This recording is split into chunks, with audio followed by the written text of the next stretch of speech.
Chapter 18. Why Pink? Pink. She lay there in a pink dress, looking like a small child, innocent, sweet, delicate. Socks stood over the casket, dumbfounded. He thought for a flash about the satiny pillow she lay on and wondered if the owner of that funeral parlor had a kid who lay on his display casket sometimes. Earl wondered if the other side of her pillow was dingy. It made him angry that Bryn could possibly be having her final rest on a pillow that could be all gross and yucky on the other side. He didn't know what to do. Kneel, stand, pray, just stare. He stared and thought to himself how he had never felt so connected with anyone before in his life. He knew he would miss Bryn. That day, she happened into his room disguised as a boy. Earl smiled as he thought. She did leave him with one gift. Bryn introduced socks to Gina. He smiled again with that thought too. Earl stared, continuing to feel a massive swelling of emotions expand in his chest as his smile melted down into the flowing of tears. Bobby came behind Earl, patted him on his shoulder, and escorted him into a pew. Gina found them and sat next to Earl when she arrived, with her parents and her sister Nat in tow. Gina's mother gave a smile and quick wave at Earl. Her daddy shook Earl's hand firmly. Nat leaned her head forward, looked down the pew, and caught Earl's eye. She winked at him and grinned a sharp, fast grin, then looked away. Earl smiled back, but refocused on what he was thinking and the unsettled stirring inside of him. Gina, why is she in pink? She loved the color peach. That was her favorite. She wasn't much on pink. Gina grinned slyly. You would have to know her mom. She is absolutely incorrigible. She always wanted Bryn to like pink. She sort of forced it on her. Sounds like a real nutcase if you ask me. Bryn has referred to her mom as quirky sometimes, Earl added. Quirky was Bryn's way of being nice about her mom's oddities, Gina clarified. There's a lot to her that her kids don't understand, Gina included. She's kind of secretive and judgmental. When she likes someone or something, she becomes obsessed with it or them. She's controlling. Gina stopped talking mid-dialogue because the service commenced. Earl furrowed his brow and hunched his shoulders slightly and became attentive to the minister who had started talking at that point. The service was so tear-jerking, the music, the organ, the pink roses, the closing of the pink casket. A tall man in a dark suit stood at the podium and announced for everyone who wanted to come up and say something, they could. After the minister did the sermon and all the singing was through, Nancy got up and spoke of her sister.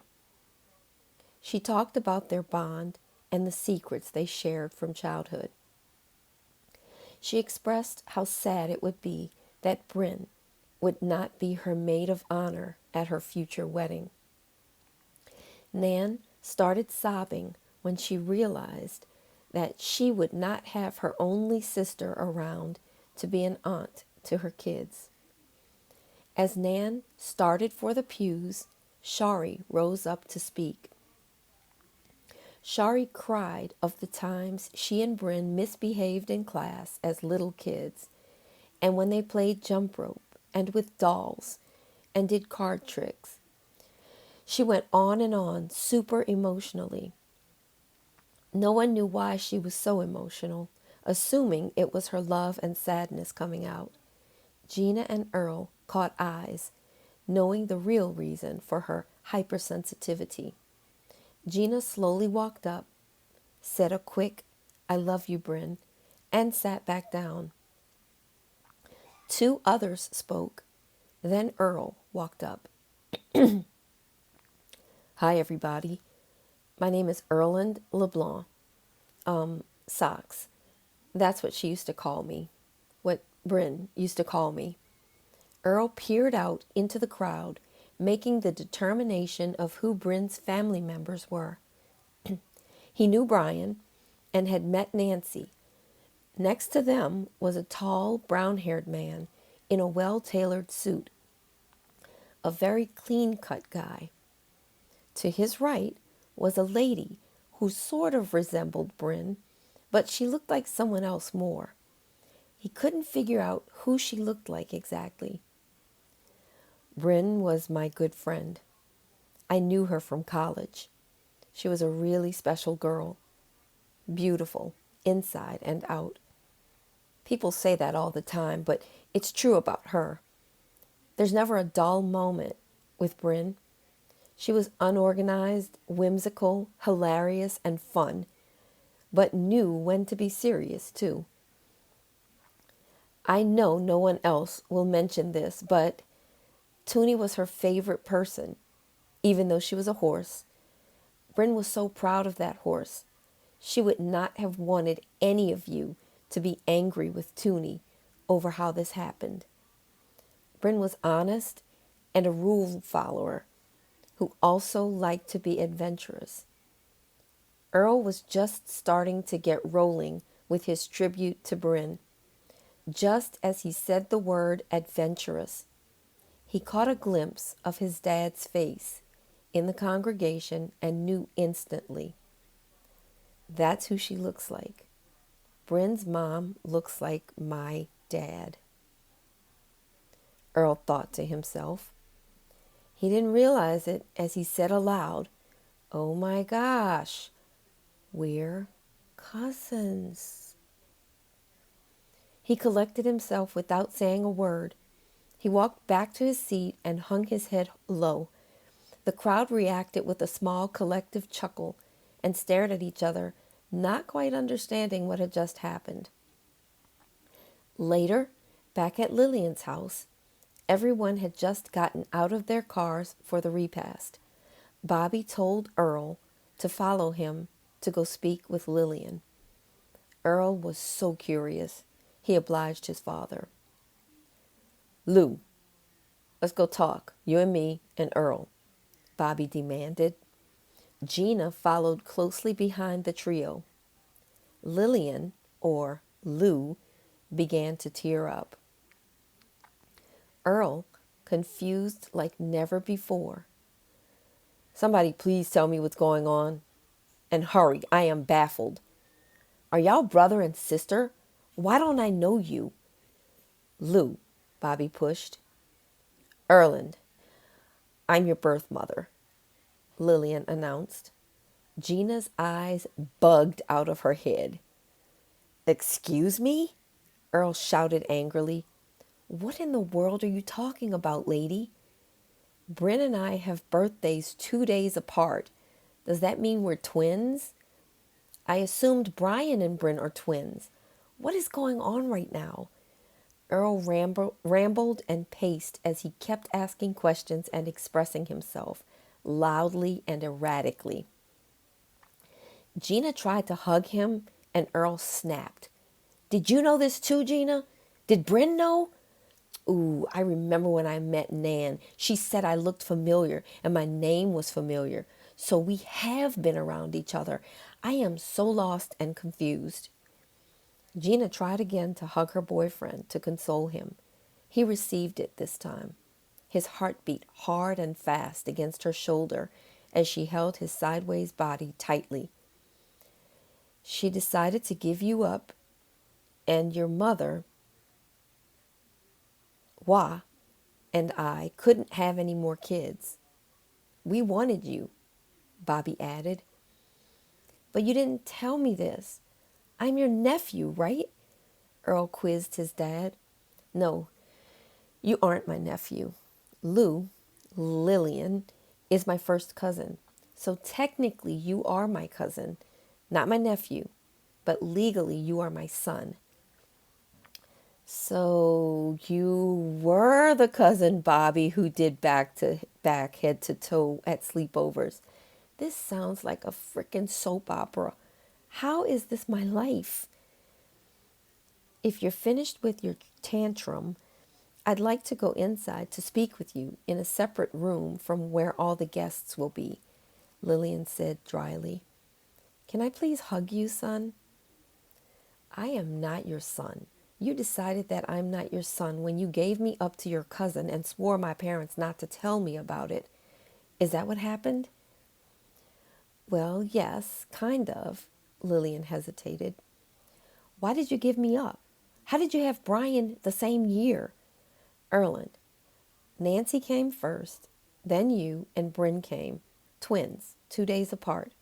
They couldn't keep you in, but she took her time coming out. You came out on March 14th at 1:59 p.m. Yeah, I know. Like pi, 3.14159, Earl chimed in. Lil continued. Yep, your daddy was a math buff. He used to call you his pie boy. And Bryn came out on March 16th at 7:15 p.m. The two of you are 53 hours and 16 minutes apart. Yeah, she was March 16th, like John 3:16. It's what Bryn used to say all the time about her birth date, Earl included. Lil nodded in a positive and kept answering Earl's previous questions. Brian is Vincent's son. Vincent is my husband. I adopted Brian when Vince and I married. Brian's birth mother died in childbirth with him. Aw, how sweet. You felt compelled to save the little boy with no mommy, but throw away your own little boy. That's your loss, lady, Earl scoffed, becoming infuriated. That's not exactly correct, Erland. Now I'm really lost and confused. They have twin names. She and I don't. Why would you give up a child for adoption and adopt another child? Does any of this make sense to you? Earl's body was turning numb. His arms and chest were extremely hot, and he was seeing stars. His mind could not wrap around the situation. Speak, lady. What is wrong with you? Bryn used to call you quirky. Your ass ain't quirky. You give quirky people a bad name. What is wrong with you? He asked with severe intensity. Them having twin names was entirely a coincidence. You were my very favorite. I couldn't have loved you more if I had tried. You were perfect, and I always wanted a son. My whole life, I always thought I would have only one child, a son. Tell me point by point details, mommy dearest, Earl said sarcastically. By the way, her favorite color was peach, not pink. Peach. Peach, do you get it? But didn't she look amazing in the pink gown? Bryn has always been my prettiest child. She would have made someone a great wife, but for some reason, she never wanted to get married. My assumption was that the more pink I sent her way, put before her eyes, the better the chances of her being more girly and pleasing to a gentleman. Wow, you are a piece of work, lady. Do you want me to tell you our story or what? Lillian inquired. Yes, tell me.